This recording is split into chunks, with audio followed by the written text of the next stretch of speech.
Ал достар, екінші сабақты өттік. 2A We're Canadian деген сабақты. Енді соған байланысты үй жұмысын сіздерге түсіндіре кетейін, қайсысын істеу керек. Так, бірінші тапсырманы істейсіздер.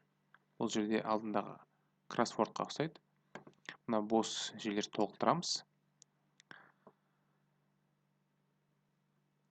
Так, мінекей мына бос жерлерді мына жерге де жазып отырамыз, көрдіңіздер ма? Бірінші, екінші, үшінші, төртінші, бесінші көріп отырсыздар ғой, иә? Біріншісі мысалы Spanish деп тұр. Spanish жазылған. Сол сияқты екіншісі Kentario is from Japan. Ол Япониядан. He's Japanese, яғни ол жапондық, мына жерде ұлттарға байланысты ғой, соған байланысты. Мынаны да орындаймыз. Бұл жерде грамматикаға байланысты буымды сөйлемдерді құрастыруымыз керек. Қысқартуларды қолданып. Мысалы, we're from Spain, you're in my class, барлығы. Be тапсырмасында орындаймыз. Болымсыз сөйлемді be етістігі арқылы қолданып істейміз. Мысалы, no, I'm not from Peru. No, Mary isn't a teacher. No, we aren't late. Деген сияқты арқылы жалғастырамыз.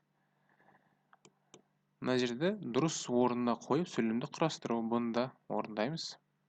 Мына сөздерді аласыздар да, дұрыста орындарына қойып, сұралу сөйлем құрастырасыздар. Грамматикаға өткенбіз тақырыпты, соған қарап отырып. Мынаны да орындаймыз. Match the answers to the questions in C дейді. Мына жердегі жауаптар нелер?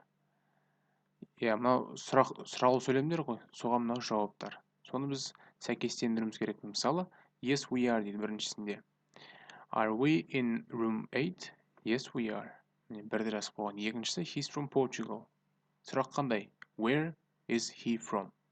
Ол қайдан болады? He's from Portugal. Екінші жазып қойған. Сол сияқты бәрін толтырып шығасыздар. Келесі, мына listeningді орындайсыздар. Мен аудиофайл жіберем. 3 сюжеті бар. Соны тыңдайсыздар да, қайсысы бірінші қойылды, қайсысы екінші, қайсысы үшінші қойылған, жазасыздар. 1, 2, 3 деген сияқты.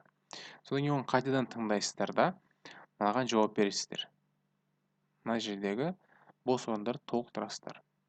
The man is, Fo is, не екендерінде. The members of Coldplay are, олар кімдер? Осы бос орындарда мына тыңдағаннан кейін жауап бере алатын боласыздар.